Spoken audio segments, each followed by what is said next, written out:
Hello and welcome to the Slam Jam Wrestling Show here on the Slam Jam Wrestling Show YouTube channel as well as on the Extreme Improv Extremed YouTube channel. Now today it's just me. Guys, I finally did it. I have eliminated all of the competition. We had a over the top rope throwdown battle royale and I have emerged as the sole survivor.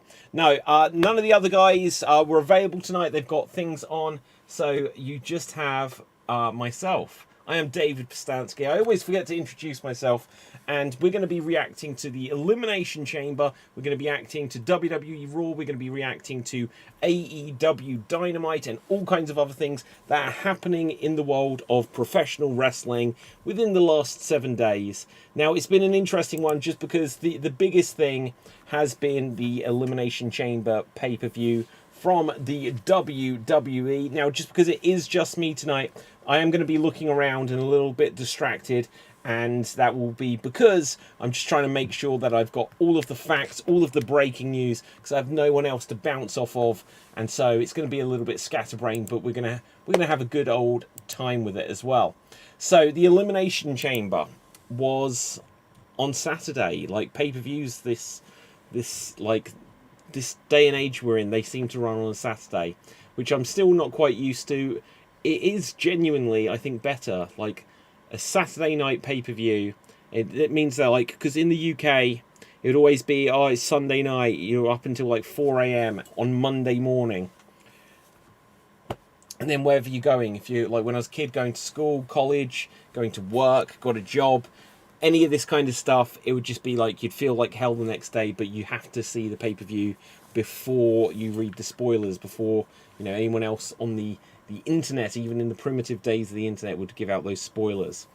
But let's react to what there was in terms of the matches. First of all, we had the Elimination Chamber match, because it was the Elimination Chamber pay-per-view for the Raw Women's Championship, for who will get a match at WrestleMania 39. It wasn't for the actual title, but we had Asuka defeating Carmella, Liv Morgan, Natalya, Nikki Cross, and Raquel Rodriguez. It was a good match. A great way to open the show. They bookended the whole pay-per-view. Well, no, in fact, they didn't. The world title match went on last. What am I talking about? But so the interesting thing I was going to say is that they didn't even have it so that, like, there was one Elimination Chamber match and another, because everything that's going on with Roman and Sami has been so hot. This is like the Royal Rumble. You'll have Royal Rumble matches, but then the main event is the head of the table at the moment. It is Roman Reigns. And so, Asuka, yeah, it was a great match. It was quite short for an Elimination Chamber match. They didn't make it go anywhere near as long as what they did for the men's Elimination Chamber match, which obviously saw Austin Theory defeating and retaining his United States Championship against Damian Priest, Bronson Reed, Johnny Gargano, Montez Ford, and Seth frickin' Rollins. One of the interesting things I read about that match was, and look, I read this, I didn't remember it, but apparently, I read today that apparently Seth has been in 3 Elimination Chamber matches and not eliminated anyone. Oh, did you hear that? Like, this week I've got like a different thing set up so that I see like a different monitor, and it keeps disconnecting and reconnecting, which isn't ideal. So if you hear this weird disconnecting sound, that will be what that was. But apparently, yeah, Seth has been in 3 Elimination Chamber matches and not eliminated anyone. And apparently that ties with Baron Corbin, who has done the same. The big thing, like, in the match was Montez Ford injured? And apparently he wasn't. It was just kayfabe. He wasn't actually injured. And let's just have a quick look at something here. So just got to sort something out there. There, that's perfect. Now, he wasn't injured, but they did it just so that they would have the excuse of the cage being open, so Logan Paul could return and obviously cause havoc to set up what he's doing with Seth Rollins. So obviously at WrestleMania, we're going to have Seth versus Logan Paul. Like, the shape of WrestleMania is starting to emerge, but even though, Like, when is WrestleMania this year? Let's find out the date of it. Even though it's only a few short weeks away, it still feels like there could still be some changes. Oh, it says the next pay-per-view is Stand and Deliver. I'm gonna have to click through these to get to a WrestleMania. So WrestleMania 39 is officially on April 1st and April 2nd, 2023. That's interesting, just in that we have April Fool's Day in there. And I don't know, I've got a sneaking suspicion that WWE are making April Fools of us, and we still may get something in terms of Sami Zayn in the world title picture, or something. We've spoken about this before, that, like, because you've got 2 nights, you've got one world champion that's got both belts. They could have easily done something where Roman defends it both nights in a row. Now, whoever goes second, so assuming that Roman defeats Cody on the first night and then goes against Sami, or assuming that it's the other way round and that Roman defeats Cody the first night and then somehow will go against Sami the second. That may be that I've said the same thing twice, I'm not sure. It'll be like, well, Roman had to fight 2 guys 2 nights, so unless he's beating both of them, it would look like he was the underdog. And, you know, he's meant to be the big dog, the head of the table. Now, if it's that Sami won the first night, defeating Roman, and then it was Sami versus Cody the next night, and Cody won, it'll be like, oh, they gave Sami a token championship win at WrestleMania, and then they've just moved it on to Cody. And they could do that if the plan is for Cody Rhodes to take the world championship from Roman Reigns. Why not just have him take it from Sami and have Sami take it from Roman in the first place? Now then, if Cody was to beat Roman the first night, then it would, I don't think people would mind that if Cody won the second night or if Sami won the second night. People probably more want to see Sami Zayn win at WrestleMania. But if Cody then beat Sami, they'd be like, well, at least they gave Sami his WrestleMania main event moment. But it just doesn't look like it's going to happen. If you saw Raw this week, for some reason, Sami coming out and, like, if you remember Raw from last week, or I think it was Raw, it wasn't, I don't believe it was SmackDown, Cody Rhodes and Sami Zayn, and Cody was like, look, if you don't win, I don't want to see you, or what did he say? It's like, if you win, I don't want to see you until WrestleMania, which made no sense, because obviously if Sami did defeat Roman, the idea that they wouldn't have a face-to-face between last week's Raw and WrestleMania on the 1st of April is crazy. And so, and if he didn't win, and then he can turn up, which he did do, he obviously, you know, might get something more in the future, but they had the whole thing. We'll get back to what happened, went down at Elimination Chamber. Towards the end of the match, we had, like, interference, we had the Usos getting involved, and we had Jey Uso back, and we kind of had a little bit of history repeating, where Jey Uso was, like, hesitating. Is he going to use the chair to attack Sami under the orders of Roman Reigns, just as Sami wouldn't attack Kevin Owens at the Royal Rumble under the orders, once again, of Roman Reigns? And this one was interesting just because Roman got into the face of Jey, and they started to reignite all of the tension that has existed there in the past. And they hesitated for so long, and then so when Sami got up and he went to attack Roman and then hit Jey, which then led to Jey going down, and led to Sami losing the match. That was kind of it was kind of obvious that that scenario would happen, that then Sami would lose. And Sami losing in Canada after we had, like, Drew lose at Clash of the Castle in the United Kingdom. Obviously that was in Wales and he's Scottish, but it's still the UK. And it's just like WWE, like, there has been rumours this week that Vince McMahon is back and booking again, and that is very much like a Vince thing to do. That now, obviously, Triple H was, I believe, in control at Clash of the Castle. I think going back then, like, that's after when Vince had retired, and Triple H was booking. But just either way, just having guys lose on their home turf when you've got, like, electric crowds cheering for them, It's like, do you give in to that crowd and say, look, this is going to be such an epic moment? And to some degree, I think you should. Now, obviously, Sami Zayn getting this reception that he got in Montreal. The next week, they're not in Montreal. The next month, they're not in Montreal. They'll return to Canada 3 or 4 times maybe in the entire year. And so it's like, well, do you derail everything you've planned with Roman Reigns just because you've got this opportunity in this particular like home country, hometown situation that you had with Sami, or like they had with Drew in the UK? Because look, they haven't.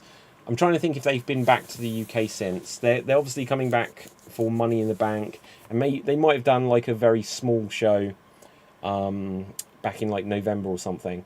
I can't quite remember. But the whole point was, just because you'd got that crowd there at Clash at the Castle, if they'd given Drew the world title and it derailed all of the plans that they'd got with the bloodline, just because this kind of sums it up, because people have been saying on Twitter, like, why couldn't Sami have won? And what I'd say to you to that is, imagine if Drew had won at Clash at the Castle. What's the storylines they do with Drew after that? So yeah, Roman would have got a rematch. Maybe others in the bloodline would have got like a title opportunity against Drew, and then he'd end up feuding with Sheamus or something like this. We might even get Gunther versus Drew McIntyre, and people would be like, yeah, this is great. And I'm sure they would have done something that was great if Drew had won the world title.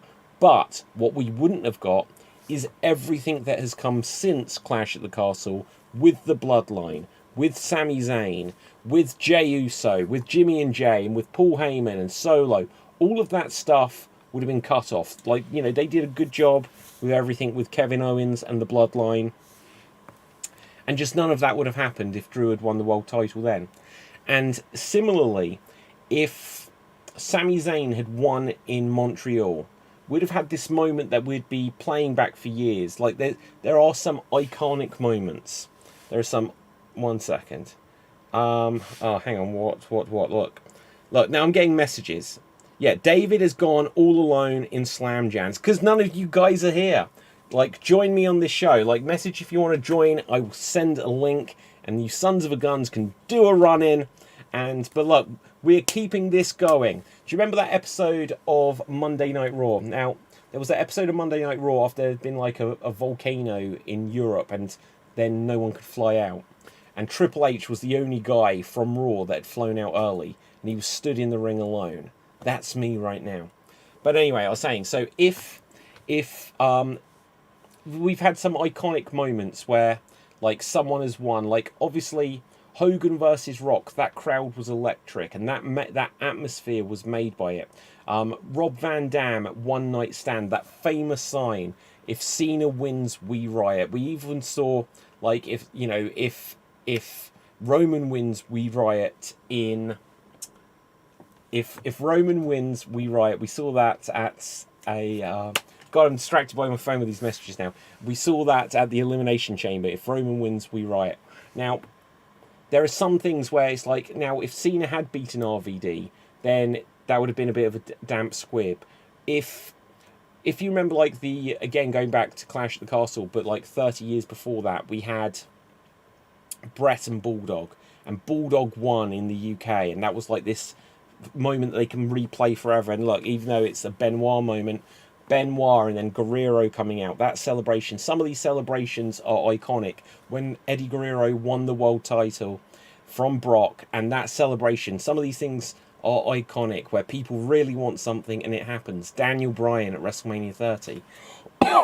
Now, if Sami had won, or if Drew had won, we would have had moments like that, and we didn't get them. But what if Sami had won? What would he be doing now? He'd be on Raw, there'd be like a huge celebration, and then he'd go on to WrestleMania to fight Cody. Cody versus Sami Zayn at WrestleMania.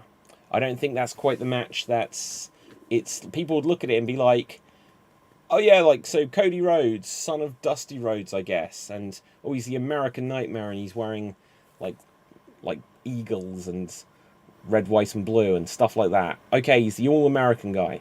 Who's the other guy? Kind of looks scruffy, kind of looks pasty. He's not that in shape compared to Roman Reigns. And it's just like when Daniel Bryan was the guy, even though they didn't want him to be the guy, he was the guy at WrestleMania 30.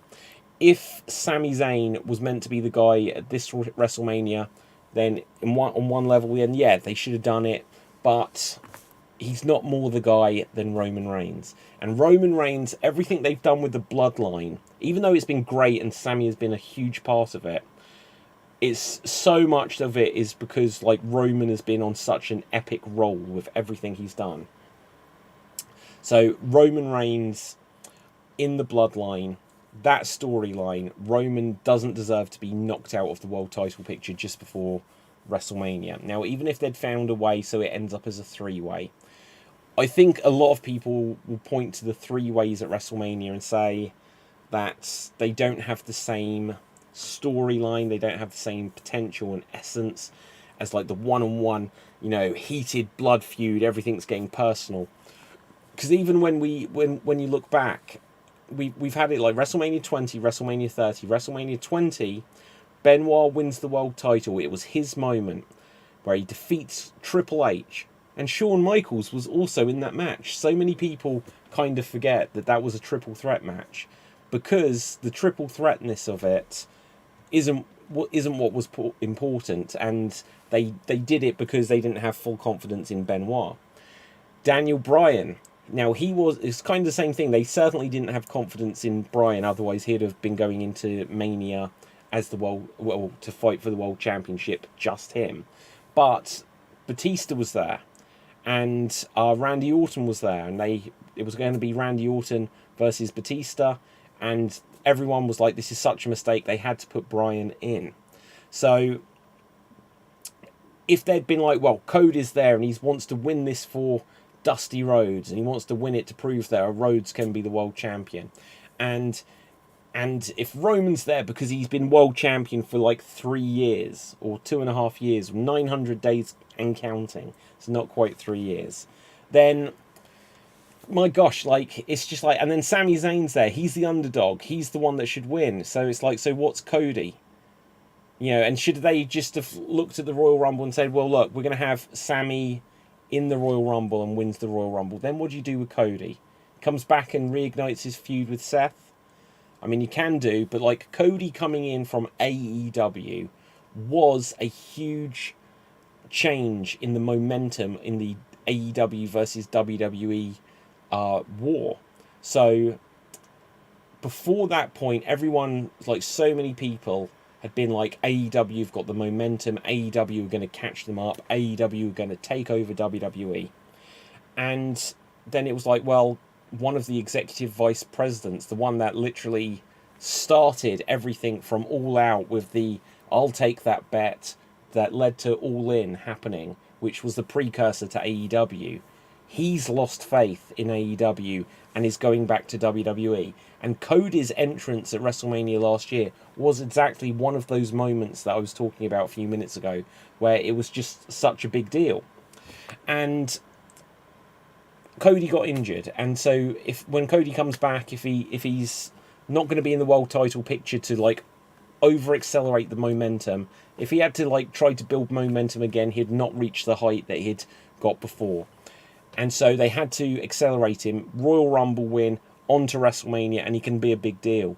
Now, Cody is in danger that the audience will just be like, we want Sami and we're going to reject anything else. And if that happens, it happens, obviously. But the fans would be foolish to themselves. WWE fans would be foolish if they turn on Cody. Because as we learned in AEW, Cody doesn't want to turn heel. Now, maybe in WWE, Cody won't have a choice, and if they tell him he's turning heel, maybe he'll have to turn heel. But clearly he doesn't want to. And if Cody goes on and wins the World Championship, he can hold it until SummerSlam or Survivor Series, or he could lose it before if they really wanted to. And it would still tell the story of Cody Rhodes, and they'll still have a main eventer. But if he fails, if he fumbles, then perhaps he's going to fall back into the mid-card. Just like Seth, is someone that's gone back for the US title, and Lashley, They didn't give him a long enough stretch as world champion, but then he's going back for the US title. It's like, you're not going to get Brock Lesnar realistically wanting the US title. Roman, like, he may have gone back to the US title at some point after one of his world title reigns or Intercontinental Championship. But when you do that to a guy, like Roman now should never go after the US or Intercontinental titles. He should be like world champion only. Once you reach that level, it always used to be the way, once you reach that level, you don't backpedal, you don't go back down. And if Cody doesn't win this and then he's suddenly going after the US title and feuding with Austin Theory and stuff like this, then Cody is just, he's a mid-carder for life. This is their chance. Sammy, because they've not made him the world champion here, they gave him his first real shot. I don't know if it was literally his first ever world title shot, but he didn't do it. But with what they did with Cody and Sammy, then they still have the potential that they can have Cody and Sammy. If Cody wins the championship, then Sammy can still be like, well, you know, you gave me the pep talk, will you now, you know, give me the match? And he could do. And then they could decide in a few months that Sammy taking the title from Cody is the right thing, or maybe Sammy can win Money in the Bank. He doesn't need to, though. Like, I can imagine Sami Zayn going against Cody at SummerSlam, having the similar vibe to when Daniel Bryan went against John Cena at SummerSlam, and then, like, everyone's, like, cheering, and there's confetti in that. And obviously there wouldn't be a Money in the Bank cash-in. That wouldn't be necessary. But, like, Sammy could get his moment where he becomes a world champion that way. And that way you can have, like, well, Sammy didn't quite do it at Mania, but then you build up to it again. I think it's harder to do that for Cody, because, you know, you can't win the Rumble and then lose. Look at Shinsuke. He won the Royal Rumble, he lost, and then, you know, he turned heel, it was terrible, and they kind of killed him off there. He's just kind of been a mid-carder ever since. I almost feel like completely demoralised him. So, having Sammy and Kevin Owens, which is the story they're clearly building into, and like even Kevin Owens must feel like, like I never am going to get that world championship match at WrestleMania. Now, obviously, Kevin Owens last year got a main event match with Stone Cold Steve Austin. It was night one, not night two, and he lost to Steve Austin. But imagine being the guy that gets the return match, the return of Stone Cold Steve Austin for a match in a main event at WrestleMania. So, like, Kevin Owens has had his WrestleMania main event and his WrestleMania moment. But I can imagine he'd still want that world title shot at WrestleMania, or to be world champion going into WrestleMania. It's a shame, just because going into WrestleMania, obviously if we have Cody and Roman, which is going to be one of the main events, obviously. It's not even really... There's not even a question over that. Cody versus Roman is the main event. The only other possibility is if Sammy was added to it. But then the other matches that are currently announced, we have Charlotte versus Rhea Ripley, we have Bianca versus Asuka. Now, for me, once again, a Royal Rumble winner should be the main event at WrestleMania, and sometimes they don't do it. I remember Sheamus won the Royal Rumble and then he defeated Daniel Bryan in 30 seconds or 7 seconds, whatever it was. And occasionally the person that wins the Royal Rumble isn't the main event. Now, obviously, they have the men and the women's Royal Rumble.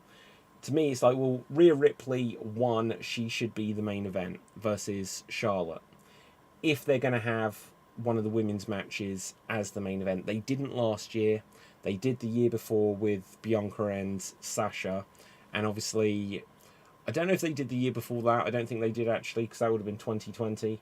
And what was the main event of that? Brock lost to Drew. And we had Undertaker and AJ. So yeah, so it didn't happen that year. And I feel that Bianca versus Asuka is probably going to be the better match. Like, Charlotte versus Rhea, it will be fine. It'll be good. I'm kind of a bit, like, worn out of Charlotte Flair, though. I kind of don't care about Charlotte Flair being in a WrestleMania Women's Championship World Title match, because it feels like she is pretty much every single year. And I'm kind of done with it. So Rhea should win that, and that's more obvious. I'm kind of more interested in Asuka because, as I've noted on the show over the last few weeks, same year that Shinsuke won the Royal Rumble, we had the first ever Women's Royal Rumble, won by Asuka, and she lost. Like, it was a terrible year for Royal Rumble winners. First year that there was 2 Royal Rumbles going into WrestleMania, other than the greatest Royal Rumble year, I guess, because there was a second one that year. But you had Asuka and she failed to win. And then the same year that you had the first women's match main event WrestleMania with Ronda and Becky and Charlotte, who no one wanted Charlotte there once again. Asuka was the world champion, the SmackDown Women's Champion, a week or a week and a half before WrestleMania, and they were like, well, we wanted Charlotte in this match, so we're going to give Charlotte Asuka's championship. We're going to do their WrestleMania match early, and then we'll say that there's going to be a triple threat match, winner takes all, and Asuka, you don't get a rematch. So I feel like Asuka kind of deserves it. Asuka coming back, a few weeks ago, had such a good reception. I'm more interested in Asuka being in the main event. Asuka versus Bianca, I think that's more interesting. I couldn't swear who was going to win, but I'd be rooting for Asuka at this stage, just because I think she's earned it. Rhea Ripley, I think, deserves to win. Interesting, though, that she's a heel, that they've just done all of this with the Judgment Day and Beth Phoenix, and then Rhea's just off to fight Charlotte Flair. Once again, it almost feels like there's some unfinished business with Rhea and Beth Phoenix, and maybe they'll just save that to, in a couple of months' time, as perhaps the first match, like the pay-per-view match after WrestleMania, they'll have Rhea versus Beth. But all this said, if they don't, we've got Roman versus Cody, Rhea versus Charlotte, Bianca versus Asuka, and if they don't have one of those matches, like if one of those matches, Roman versus Cody, is going to be the main event, I almost feel like Sami and Kevin Owens versus the Usos could be a main event as well. Imagine a tag team championship match main eventing one of the nights at WrestleMania. Now, you'll never get... Now, look, you did get a tag team match main event WrestleMania back in the days of, like, Mr. T and Hulk Hogan as a team. Paul Orndorff and Rowdy Roddy Piper. That was the main event of WrestleMania. Not even tag team championships on the line. But imagine in this day and age, like AEW, they're all about tag team wrestling with the Young Bucks and blah, blah, blah. AEW have never had a tag team match main event one of the AEW pay-per-views. Now, you will remember that FTR versus the Briscoes main evented a Tony Khan promoted Ring of Honor pay-per-view, but in terms of AEW, we've never had a tag team match main event pay-per-view. It's always been the World Championship, which in a sense makes sense, but if you're going to say that the tag team championships are just as important, they are world titles, and the women's championship is a world title, then WWE is still the ones that they've had a women's match main event WrestleMania. They have now got a much more interesting tag team division in terms of the Usos seem like legitimate main eventers as a tag team. There's all of the interest and everything going into Sami Zayn. Kevin Owens was a world title contender a month ago, so Sami and Kevin as the team, which makes sense. And they were friends, they fell out. Now they can be friends again, but Kevin's kind of like turning his back on Sami somewhat. Said that on Raw this week, he was like, I only came out to help you because I didn't want your family who were in the audience to go through what my family went through when they were in the audience, and you let that happen. And like the thing is, Sami didn't quite let it happen. He let it happen to a degree, but then he was the one that somewhat stopped it from happening and then got beaten up as a result. But I think Sami and Kevin Owens versus the Usos at WrestleMania is the closest you can get to a tag team match to main event a pay-per-view you may be able to have happen, even though it never happens. But to main event night one of a WrestleMania, I think that would be a heck of a good option. Now, I'd predicted months ago that after Crown Jewel, when Logan Paul wrestled Roman, that you could end up having the Usos versus Logan and Jake Paul. Now, maybe Jake Paul's got a fight coming up, obviously. Well, maybe there is still going to be something like this, but it does look like it's going to be Logan versus Seth at WrestleMania, and that's going to be a great match. Like, Logan is so good for no reason. There's no reason he should be this good. And Seth is always very good. Like, and so Seth is going to carry Logan Paul, who definitely does need carrying, but can do above and beyond what he needs carrying to do. And so that could steal the show at WrestleMania, because I'm pretty sure Seth is going to want to, and Logan he wants to show why he is the big celebrity and everything, so he will get a lot of attention. And I think that match is going to probably steal the show if I was to predict that now. But there is still the possibility that if they did want to go in a different direction and they did want to have a tag team match main event WrestleMania, they could have Kevin Owens and Sami Zayn versus the Usos versus the Paul brothers. Now, the unknown intangible there is, can Jake Paul actually wrestle at all? Because Logan can, and you're like, well, if Logan can, then surely Jake can. We don't know that at all. I believe it's this weekend that Jake Paul is going against Tommy Fury boxing match, and so the outcome of that may determine how much value Jake Paul has to WWE going into WrestleMania or shortly thereafter. Because if he gets knocked out in seconds, if he gets humiliated, then maybe, you know, his appeal will go down. If I just need to give like a quite quick sidestep into the world of boxing, and just the idea of Jake Paul versus Tommy Fury, I don't know, like, because obviously, look, I'm the wrestling fan. I don't know how Jake Paul loses and then comes back. It seems like his whole brand would be like damaged by this. But like Tommy Fury, he kind of can't lose because he's a Fury. And so it's like some of these celebrity boxing matches have felt somewhat rigged. And so whether they are rigging this in any way, I don't know quite how I'd book this one. Who's to say? If you like to hear more boxing talk or mixed martial arts, UFC talk on these shows, let us know. Like if you like this stuff, then we'll do some more. But coming back, we're jumping all over the place. We've been predicting WrestleMania, skipped over a little bit of Elimination Chamber. I can't even remember what I've skipped over, but I know I didn't go over all the matches. Oh yeah, so we had Bobby Lashley, Bobby who, as Brock would say a couple of weeks ago, and Brock Lesnar. 4 minutes 45 was this match, and disqualification ending. Bobby wins, and so it's like Brock versus Bobby. Like, they've done it a few times, and it feels like we haven't got to the match, and they feel like they need to have a 15-minute match and do it super hard hitting, like lots of power moves, and like really go the distance, and like, and maybe even like make it so that they have to go beyond their power moves and their strength, and not just like the hurt lock, but where they actually wrestle.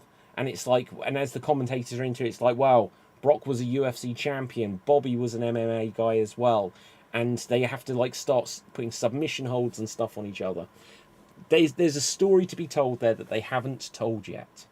Bobby Lashley versus Brock. I don't know if it's their third match or if it'd be their fourth match at WrestleMania, but instead, now MVP being involved keeps Bobby Lashley still relevant to this feud, but MVP comes out.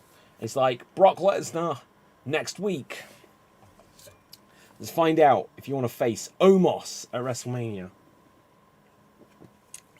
And look, and maybe this is the sign where people are saying, look, Vince must be back. Brock Lesnar versus Omos. Maybe he's once again thinking we're going to have Hulk Hogan and Andre the Giant, and it will be, can Brock F5 Omos? And of course he can. Like, if he's F5 the Big Show and stuff like this. Like, John Cena had the Big Show and Edge on his shoulders at once. Like, the illusion of Hulk Hogan not being able to slam Andre is long since broken. These guys are very powerful. And if Brock versus Omos, like, I don't know what they do with that. Brock has to win. If Brock loses, and there's a thing I've seen on the net within the last few days that apparently Brock hasn't won that much since Triple H took over booking, and it's like they should be very careful to devalue Brock. Now you do have Cowboy Brock Lesnar nowadays. Comes out with his ponytail. He's got his cowboy hat on, and he's doing his promos. Now there is a reason that Paul Heyman would always do the promo for Brock, and Brock is a lot better than he used to be. The thing that always surprised me with Brock Lesnar and his promos is that Paul Heyman would always speak for him. When Brock went to the UFC, it was suddenly like he was the big fish in the small pond in terms of promos. Because coming from the world of wrestling, even if Brock wasn't a great promo in WWE, in the UFC, he was leagues above everyone else. And that's why he could rile the crowd and say stuff and have the showmanship that the other UFC guys didn't have, because he came from the world of WWE. And even though in WWE Brock isn't the showiest guy, he definitely stood out in that respect in the UFC. And so having Omos beat Brock, that it would help Omos, maybe. I feel like they'd fumble it still. They still wouldn't be pushing Omos to be like, well, he's this unstoppable giant. And what do you do with like an unstoppable guy nowadays? Because Roman is the unstoppable guy. So Roman versus Omos, it's just like, unless you have Omos defeat Brock, so then you set up Omos as a credible threat to take on Roman later. But this only works if Roman is going to keep the championship long term. And again, we've been saying this the last few weeks, I'm not against the idea of Roman Reigns being the world champion for years to come. Look, let's find out, in fact. So, this is the annoying thing. You go onto the Wikipedia page, Undisputed WWE Universal Championship. It's not its own championship. They may say Undisputed, but it is just the combination of both of the other titles. So let's go on to WWE Championship. And I can check the Universal Championship as well. But we're gonna find out how long, like, the longest reigns are. So brand designation, there's the history. Let's see the reigns. So list of WWE champions, and let's see if it's got longest reign ever. So this is, how do I find this? So Buddy Rogers, his days as champion, 36, but it says it was recognised for 22. That's gutting for the first world champion. Bruno, 2,803 days. I mean, that is insane. When Roman has just done like 900 days. When you consider that at 2,803, only 100 days ago, it was like, oh, Roman, you've caught up to Bruno's record in another 2,000 days. So that's over 3 times like what he's currently at. Like 900, 1,700, 2,600. Look at me doing my 9 times table here, or my 900 times table. Now, a lot of the early reigns, Ivan Koloff, 21 days. Pedro Morales was 1,027 days. And during that reign, it was renamed the WWF Championship. Oh, how about that? Bob Backlund, 2,135 days. Bob Backlund has a reign which, again, unless it's Roman, is not going to be beaten. Like, Roman is the only one that can take over these people. Bruno Sammartino, 1,237 days. Now, Roman would have to keep it essentially for like 900 days, so it's like 300 days plus, and that would take it up to 1,200.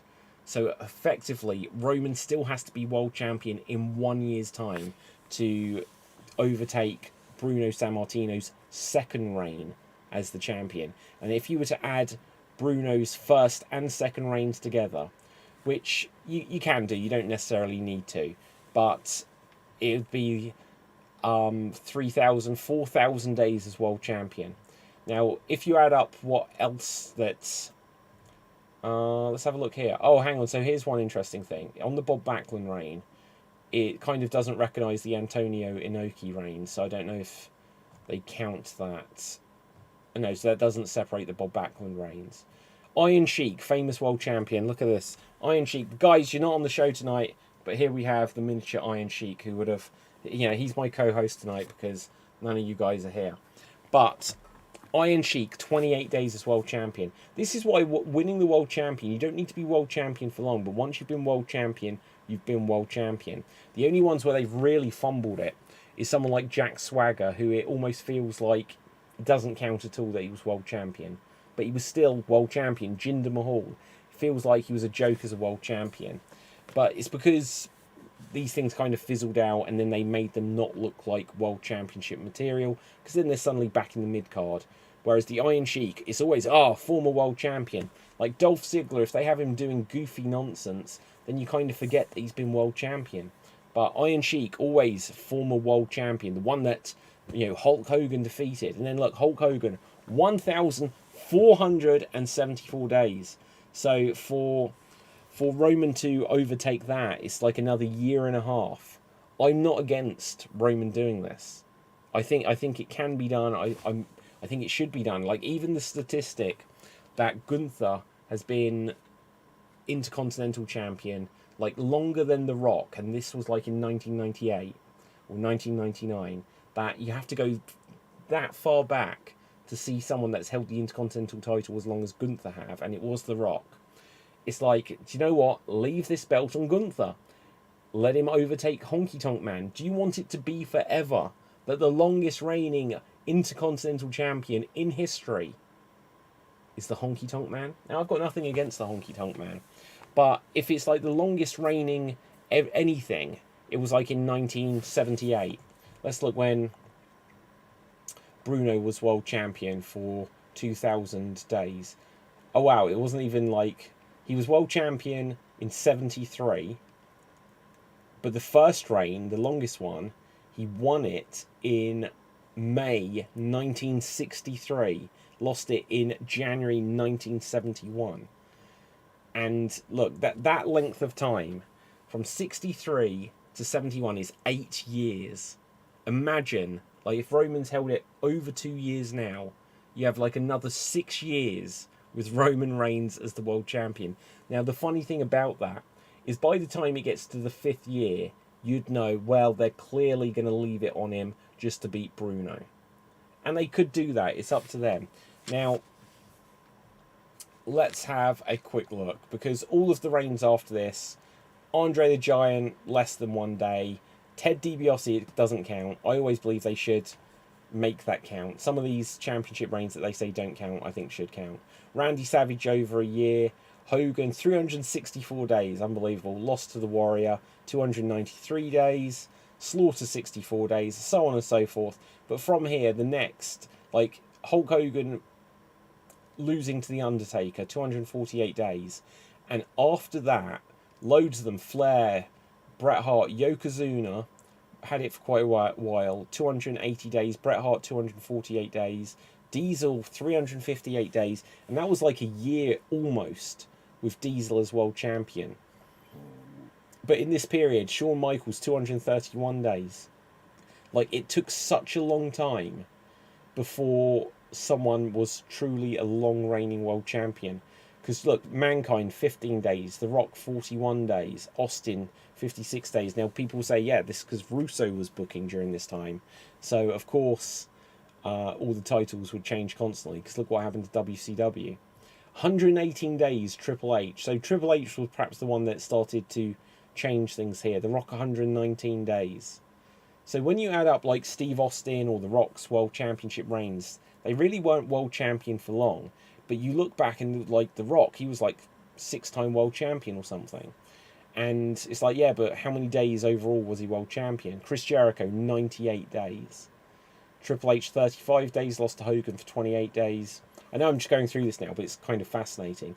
Kurt Angle, 105 days. So we have gone, this is up to year 2003. And since about 1991, no one's held it for a year. John Cena, 280 days. Equaling, actually, just above it, Bradshaw, 280 days. And then you go down, John Cena in 2006 to 2007, 380 days. First one to go over a year in 15 years. That's insane. And then things started to change. Wait, did I? Oh yeah, so 280 days was Bradshaw. So not even the Triple H reigns were all that long. They'd find someone for him to lose it to. But we scroll down more. The Miz held it for 160 days. I remember that felt quite long, but it's really not that long when you consider people have held it for 2,800 days. Alberto was 49. CM Punk, 434 days. Now, the thing that's a shame about that, because I remember when Punk had it, they were sort of saying, like, where he's moving up on the ranks of being longest reigning world champion. He lost it to The Rock, and then The Rock held it for 70 days. So, you know, if Cena had kept it going into WrestleMania, sorry, not Cena, if CM Punk had kept it going into WrestleMania to have the three-way or whatever, then you could have added those 70 days on, and that would have been 500 days for CM Punk. So it was a shame it didn't happen. What was I going to say? So after those 400 plus days of CM Punk, then did things start to change more? No, Orton 161 days, Seth 221 days. Like some of these as well, they're just so short. 180 days Kofi. Drew was 203 days during the pandemic. And then he lost it to Orton for 22 days and won it back for 97 days. So it still wouldn't have even been a year if that was uninterrupted. And then here we are, Roman Reigns, it says 325 days, which is less than 1 year. So if he loses at Mania, the World Championship, he'll have had for less than 1 year. But the important thing is that he's also the Universal Champion. So let's just see what they've done with that. First champion, Finn Balor, dislocated his shoulder and had to vacate it after 1 day. And then Kevin Owens, 188 days. Brock Lesnar, 503 days. So that they did do a very long reign there, and that was 2017 to 2018. And Brock, 156 days. And then, again, Braun, 141 days. Bray Wyatt, 6 days. Wow. And then Roman, 906 days and counting. So I think that's something they can keep going. 906 days as Universal Champion. Find a way to separate the world titles. Big E was the world champion. He was injured. They gave the championship to Brock, and then they thought, right, we're going to do a title unification, because clearly this wasn't our plan, because their plan must have featured Big E, and then it had to be changed, and they ended up putting both belts on Roman, because they were railroaded into it. The Usos have started to defend the belts separately. If they get rid of Adam Pearce or bring in like someone, like, it's a shame to make Roman a face because he's so good as a heel, but you kind of need like a heel general manager to say, look, I'm going to do something to make sure that you lose those belts. You're going to start defending the championship separately. You're going to defend them both on the same night because we've got a pay-per-view coming up, so you've got to defend the world title. It's like, fine, I will do. And then you've got to defend the Universal title. And he's like, so he'll win the first match, perhaps defending the Universal title, and then he'd inevitably probably lose the Universal title, the world title thereafter. So anyway, there's some of my thoughts. I don't know, like, I've moved so far away from whatever we'd got with Elimination Chamber. I don't know if there was any other matches I didn't cover. Raw, obviously we had Edge going for the... This was the other thing, I mentioned this earlier. Edge going for the US title in Canada. They were still in Canada. And after they had Sammy lose in Canada, they had Edge lose in Canada. It's like, this is Vince McMahon booking. This is why there's going to be these rumours. So, what else did we have? We had Baron Corbin going against Sammy. Now, thank God with the stuff with Kevin Owens, because the whole stuff with Baron Corbin immediately after Sammy loses is just telling the audience, hey, we don't care about Sammy at all. But let's not worry so much about that. Let's talk a little bit AEW. We're also going to see if there's any breaking news during the course of this show. And let's have a look. Oh, apparently, I don't know if... no, something is saying that Oh no, it's clickbait. It's clickbait saying about. I'm not even going to bring it up. Let's not give them the clickbait reward. But AEW Dynamite this week. Tony Khan's big announcement, announced by Adam Cole, baby, right, etc., etc., was that there is going to be a show after AEW. So I thought the show after AEW was Power Slap, and I read something saying that Power Slap's ratings had gone down to from 2.7 million for episode 2. I don't know if that's more or less than whatever episode 1 was, but now it's at 100,000, and that is a massive drop in 5 weeks. That is so much worse than even Rampage, which had 1 million and is now at 200, 300,000. But after Dynamite, so maybe Power Slap comes to an end for this season, then they'll bring it back in a few months or next year or whatever. But after Dynamite, there is going to be AEW All Access, and it's going to be a behind-the-scenes look at things. And it might be interesting. I think Impact, when Bischoff was there, had some sort of behind-the-scenes show after the show, which no one watched. And obviously we had WWE backstage. But AEW All Access, after you've watched 2 hours of wrestling, do you then want to see them out of character? Which is my fear that is going to be what they're going to do. I think less is more. When AEW Rampage first debuted, the first week wasn't the CM Punk debut. The first week, I'm trying to remember what they had. It was when Fuego del Sol failed to beat Wardlow or someone, and then was given a contract, and it was a feel-good moment, even though it didn't make sense. And I forget, there was a women's championship match. I forget who was in it. And then you had Christian defeating Kenny Omega for the Impact World Championship. And then that was the show. It was an hour with 3 matches. And it was wow, all of that kind of meant something. And it felt like a good show. An hour-long wrestling show isn't a bad thing. Now, obviously, if you have 3 singles matches, that's 6 wrestlers you get on the show.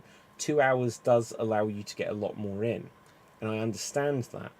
And you can't build up a roster and have everyone care about everyone if you only have a 1-hour show a week. But having watched back some of the old Raws, some of the old Nitros, having just an hour of wrestling, sometimes it's refreshing. When the NWA Power Show first started, and it all felt a bit low budget and very retro, it was cool. Now, I haven't watched as much of it recently, just because I somewhat fell out of watching it when they went to subscription. Now they might be back on YouTube. I'm not even sure, to be honest. But AEW Rampage being an hour is this is exciting. Then you watch AEW Dynamite, and when that was first a thing, it was wow, this is different, the presentation's different, the wrestlers are different. But now it just feels like each week it's somewhat predictable. And now the idea of watching a third hour of AEW on the same night. Now, being in the UK, I watch it on Fight TV, or the Fight app as they call it. And I hardly ever see it on ITV because it comes on a Friday, and I've already seen it by that point. So I don't know that they'll show this on ITV at all. But whether they show it on Fight or not, I've no idea. It feels like it should be in the AEW Plus subscription that you pay for. But it's just am I going to want to watch just the behind the scenes stuff? It's obviously you get a lot of this kind of programming on WWE Network, but it feels like this is something they should save for YouTube. There's Being the Elite, which is the behind the scenes, and it's obviously that's extremely low budget and kind of goofy, but it is what it is. And if they wanted to do a higher production version of that, I feel like YouTube is the place. They do the Road to Dynamite or the Road to Revolution or whatever. Excuse me. But yeah, so then the other big things from Dynamite, we had Jon Moxley not his 100th match, he got his 100th win. And a weird statistic was that his first match and his first win in AEW was against Joey Janela, and his 100th win in AEW is against Evil Uno. And look, maybe they're all big fans or great friends with Evil Uno, but when you say that, oh wow, from imagine you put together the DVD or the documentary, Jon Moxley 100 wins, So it's not like the streak, because he has lost in between, but for 100 wins. From Joey Janela to Evil Uno. How did he get the 100 wins? It's like, well, he's wrestling Evil Uno. Of course he gets 100 wins if that's the level of his competition. If it was from wrestling Kenny Omega to wrestling Bryan Danielson, you're like, well, yeah, that's like tough competition. If it's like, defeating MJF and Wardlow and Keith Lee and like some big tough guys and Cesaro and, or Claudio, as I should say, but yeah, it just feels like the 100 wins weren't quite as big a deal as they should be, if that's the level of competition. Obviously, it was interesting. Moxley, what the hell? Like, I turned my head for like 1 second, and suddenly Evil Uno, a guy in a mask, is bleeding, and I think that rarely happens. So I don't know if he juiced or whatever, but there was gushing with blood. And then he refused to like release the headlock after the match, and the Dark Order ran out, Hangman ran out, and so it's interesting what they're doing with Moxley like that. I don't think it makes sense to turn Moxley heel. Like, keep him as a babyface. Is he going to come out to Wild Thing as a heel? You're going to get him some new music? Because to be honest, you kind of should do anyway. It doesn't quite do it for me. What else happened on Dynamite? Saraya wrestled, I can't remember who, but anyway, so we had the tag team like over the top rope battle royal, and Jeff Jarrett was the winner. Now maybe they're being kindly to Jarrett because obviously Jerry Jarrett passed away a week or so ago, and also Jeff was in WWE. Ric Flair's last match. He's coming with a little bit of hype around him. But, he's one of the older guys, and it feels like if he's the one also booking the live events, and then you have Billy Gunn, who's got this impeccable win-loss record in AEW, and he's one of the coaches. And you have Jeff Jarrett, who, look, these are all friends of Road Dogg as well, so who's to say what the weird influence there is. But then you have Jeff Jarrett, and he's like booking the live events, and then he just wins and stuff like this as well. It's like, then you have MJF. Now, obviously, they did what they did with Hangman and Moxley in the main event. It's like you have MJF and Bryan Danielson come out in the middle of the event, and it's just like, I don't feel like they're making me believe that MJF is the world champion at the level that you'd hope him to be. He doesn't feel as big a deal. I'm still hoping that somehow Punk will come back. But we'll deal with that another time. There's stuff to suggest that Punk may come back. I've always believed it's a work, because if nothing else, the pay-per-view All Out was at Chicago, and they were like, how can we run this at Chicago and sell out if Punk's injured and he's not back? So Punk was probably like, look, I can come back for one match. Injured himself anyway, but who knows? Like, perhaps it was a plan for him to disappear off, recover a bit more. But we'll find out. Right, anyway, so with that, on this note, I'm going to wrap things up here. Let's see if we do have something from the Iron Sheik, just because that is kind of the way we do things around here. So we're going to get any late breaking news from the Iron Sheik. The most recent update from the Iron Sheik. Let's have a look. I break the Cocaine Bear's effing neck. So that is from the Iron Sheik. Until next time, stay safe, always stay extreme, keep slamming and jamming. Go and subscribe at www.youtube.com/@SlamJamWrestlingShow. That would be awesome. Let's see if I can even put up a banner to tell you where to do that. Look, well, it tells you to do that, and I haven't put it actually on there with the link. But you see, that's where you need what you need to do. Do that, guys. We also have Slam Jam Wrestling Show, or Slam Jam Show on Twitter. And we do have a Twitch channel, but, need to make sure we're streaming to that, which we weren't today. And also, we are on Instagram. We have a Facebook page. You can watch this on Facebook. You can watch this on Instagram. Until next time, ciao for now. Boom!